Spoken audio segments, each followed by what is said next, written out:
commence à Marseille en 2014. Aujourd'hui, ces coucous politiciens occupent le même lit financier pour le faire.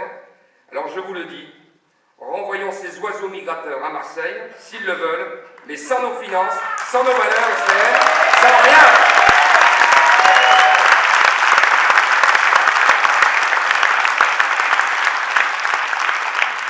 J'ai trouvé sur Internet la recette de la métropole, du moins celle pour espérer un bon siège, un bon fauteuil.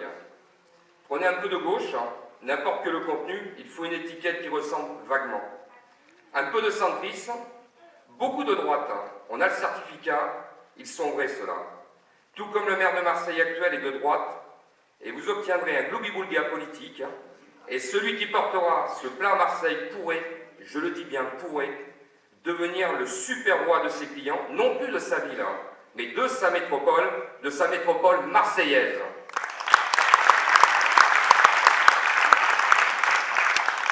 Pour preuve, en lisant cet article de presse daté du 12 mars 2014, par la voix de journaliste, je cite, et je vous le conseille, il est très intéressant, « L'ombre de l'ogre des deux étangs. Si je n'avais pas eu mes ennuis, j'aurais aimé être maire de Marseille, précise d'ailleurs le déjà maire sortant d'Istres. Vous comprenez pourquoi il était pour la métropole. Mais comme toute recette politique, il faut un chef reconnu et étoilé. Alors en goûtant ce que l'on vous propose, celle de super maire sortant, je vous le dis, on ne peut pas l'avaler, elle est indigeste.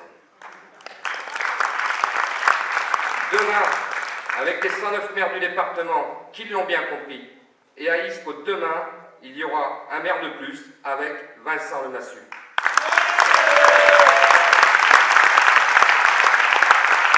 Demain, il n'y aura plus de clients, il y aura des citoyens. Demain, il n'y aura plus des moutons, il y aura des conseillers municipaux. Demain, il n'y aura plus de maire avec une cape de super-héros, il y aura un maire, un vrai maire. Mais un maire doit être aussi fait exemplaire, exemplaire sur sa ligne politique, exemplaire avec son équipe municipale et non pas sur un système politique. Un système qui a trop perduré. Un système philosophal qui a transformé cette chape de plomb au fil du temps en or, mais pour qui? Oui, c'est bien cet or que vous donnez tous les mois au travers de vos impôts. Vos impôts qui ont subi une augmentation de 32% sur les taxes cumulées depuis 2008, 18 000% de l'indemnité de la dette depuis 2008, 25 millions d'emprunts depuis 2008 et un palais présidentiel de 25 millions d'euros depuis 2008.